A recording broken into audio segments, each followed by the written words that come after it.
Hey guys, it's coreross and welcome to 6 News. Today we're doing a bit of a follow-up to the previous video that was all about a survey from Ubisoft that actually hinted at the possibility of a brand new Rainbow Six Siege game, but taking a different direction. Now, the reason I'm making a follow-up is because I got a really surprising reaction from a lot of commenters who said, "Oh, this is terrible, I'd hate to see Siege's development stop and them to go and make a brand new game." Now, to me, this is not what's going to happen. So we do know that there is an end point for Rainbow Six Siege. That's when they get to 100 operators, and that will mean probably about another 5 years or so of full-on development of new maps, new operators. After that, it'll still continue. There'll still be new cosmetics, but maybe not new operators. So the game will continue to tick over, and it's going to have a pretty good player base even in 5 years' time. Potentially, this game could go for another couple of decades. But like I say, 5 years is kind of the end of all the brand new operators. And we'll have 100 operators, a whole good selection of maps. The game is going to be really, really good at that point. And because they're not adding big new content drops, it does also mean there should be less bugs because they won't have to fix things over and over again as we see them doing currently. Now, the other reason that Siege is completely safe is because it makes about $500 million per year, and that's probably going to go up more and more as we get these special events with paid packs showing up more regularly. Now, that is far more money than any other Ubisoft title makes. Even the brand new titles, the big shiny ones with all the hype, don't even come close to what Siege is making in money. So Ubisoft is never going to even closely step on the toes of Siege, and they are not going to come close to it with another Rainbow Six Siege PvP game. There's not going to be a Rainbow Six Siege 2. It just isn't going to happen because this game is going to keep going for potentially decades, just like kind of CSGO does now, where it kind of keeps ticking over. It'll still make good money and they won't have to develop it too much after the 100 operator mark. Now, that doesn't rule out the idea of a new Rainbow Six game minus the Siege. So it wouldn't be a Siege game, it wouldn't be a Siege 2, it wouldn't even be PvP. It'd probably be cooperative or something like that, or a story-driven single-player game, something along those kind of lines. So I was quite shocked to see people going, "Oh no, what would happen to Siege?" And the truth is, nothing. They're never going to mess with the formula of Siege because it is just doing so well and it will do so well for a long time. However, there is one thing they can do with Siege, and that is create some sort of spin-off where they maybe go for story-based or cooperative or something like that, where they use the popularity of Rainbow Six Siege, but with a whole different game from the ground up, with a whole different direction. So I'm going to go over my idea of how I'd create the perfect Rainbow Six game, but it would not be a Siege game. It would be in the Siege universe and would have cameos from the Siege operators, but we'll get to that a little bit later. So the way I'm thinking this would work is it would have a very similar content drop to Siege. It would have 2 operators and 1 map every 3 months, but we'd stagger it so it wouldn't interfere with Siege's seasons. Now, it would be cooperative and story driven, and it would be based around the experience I had with Rainbow Six as I was growing up. Because I think I played pretty much every single one of them, and I played every single one of like Ghost Recons as well. I friggin' loved all the Tom Clancy games. Now, one of the ones I really remember very vividly is playing a Rainbow Six game. I don't know which one it was, but the mission was very, very simple. It was a plane on the tarmac, and you had to assault it with your team. Now, you had to plan it out first, so you had to have one operator who would go and he would have a sniper and he'd be watching the front as there was a terrorist there with a hostage on the stairs. Then the rest of the team had to go into the plane from underneath, work their way up, and be prepared to breach into the cabin and take out the terrorists. Now, you had to do this simultaneously.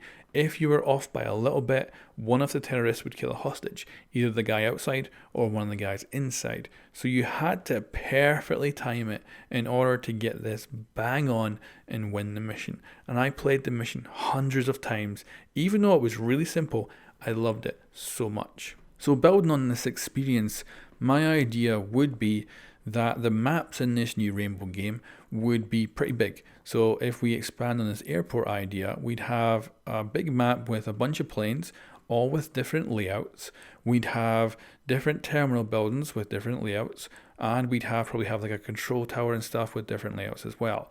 And then what we'd have is randomly generated objectives. So maybe hostage taken, bombs, secure area, VIP transport, protecting a certain thing, protecting a nuclear bomb or something. So we'd have all this kind of objectives. Some of them, of course, being very similar to Siege, and other ones being kind of similar to stuff from old Rainbow games.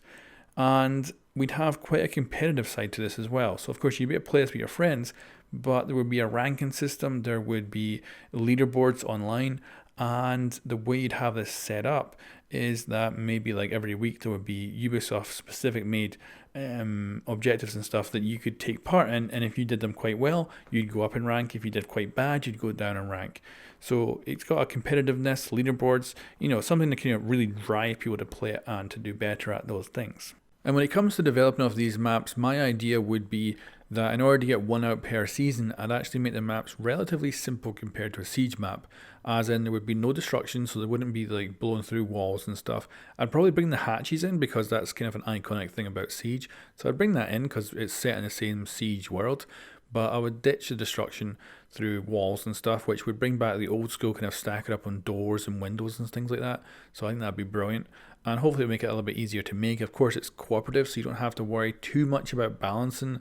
So you don't have to worry about tight angles and crazy stuff like that Siege has to worry about with every single map that's released. There's always big issues and you have to go and add stuff in later and things like that. So that would hopefully make the development easier. And bringing in 2 new operators every 3 months would also shift up the meta, so you can go back and redo old missions and old maps, because maybe with a new meta you could do better and up your rank by improving how you used to do it. So keeping it going, just like how Siege brings in the new operators and completely kind of changes the game, everything kind of changes a little bit, and it freshens it up and brings people back. I think it's one of the reasons that Siege is so popular.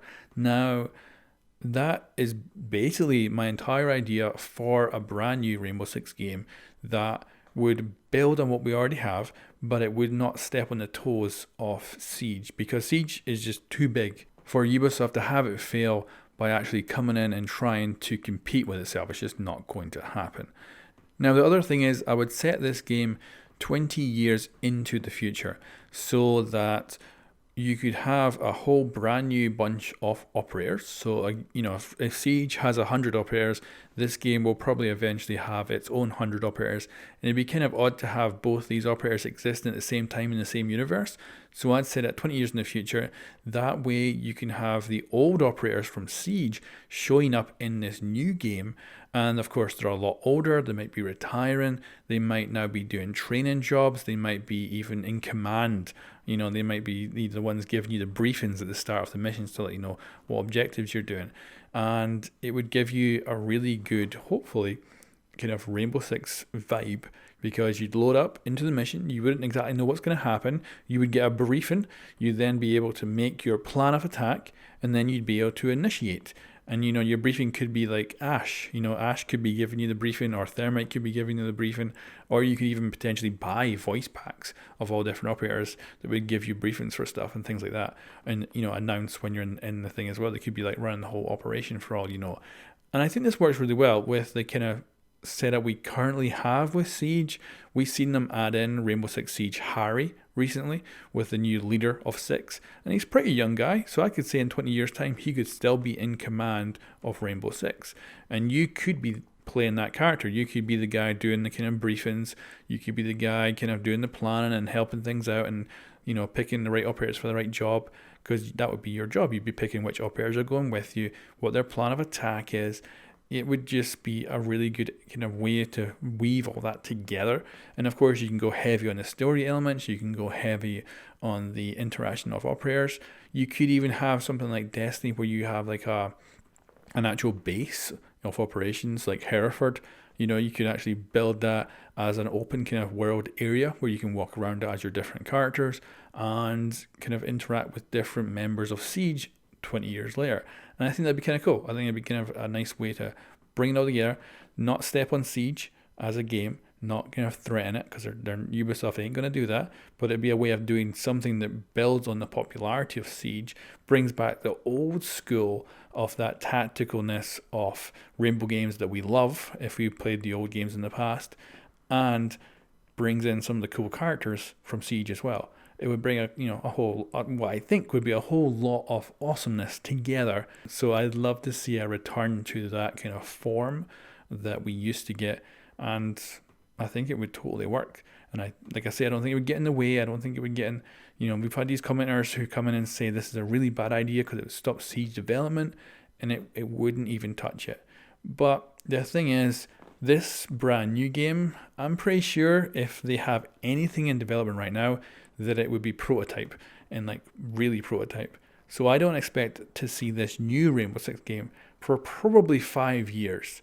Maybe a trailer at E3, maybe a CG one in a couple of years, maybe. That's probably the closest we'll get. And I think they'll very much make it, they'll very, very much make sure that this is not a competitor to Siege. It'll be something like a cooperative shooter, and not anything like actual competitor to Siege. Now, I've also been getting a lot of comments from people saying that they could be making a new Rainbow Six game for the next generation of consoles. Now, that's certainly possible, but I doubt it. So the consoles should be out next year, kind of Christmas time, and that means they should get announced at E3 this year, and of course means a whole bunch of trailers for the upcoming games and exclusives coming to those consoles. So if Ubisoft was developing a brand new Rainbow Six game to go along with the launch of the new consoles, they would have to be at least 2 years into development by now, potentially 3, and I find that unlikely. Of course, Ubisoft is massive with studios all over the world, so developing a new Rainbow Six game over the last 3 years is totally doable, and it could well be the case. But my guess would be that any new Rainbow Six game is far further off in the future. And I think that kind of mirrors what we get in this survey, because this survey is like asking us what we'd like in a new game. So it'd be kind of odd to ask us about 3 years into development what we'd like in a new Rainbow Six game. So I think this is just the beginning. But anyway, guys, I hope that kind of clears up what I think is going to happen. Like, I really do think there's nothing to worry about. There's nothing that's going to compete from Ubisoft with Siege. It's just would be stupid to shoot themselves in the foot. And I think they're not going to mess up the Siege kind of way they do things. And if anything, they're actually going to bring a lot of that idea over to the new game with, like, constant free kind of content drops, new stuff, new maps. And I could see them totally going for something like really cool cooperative kind of old school Rainbow game, but in the Siege world with the Siege characters, giving us, a real beautiful and hopefully great game that would be enjoyable. But this, of course, is my idea. It could be that they go pure solo campaign game with no DLC content in the future. It could be just one-off.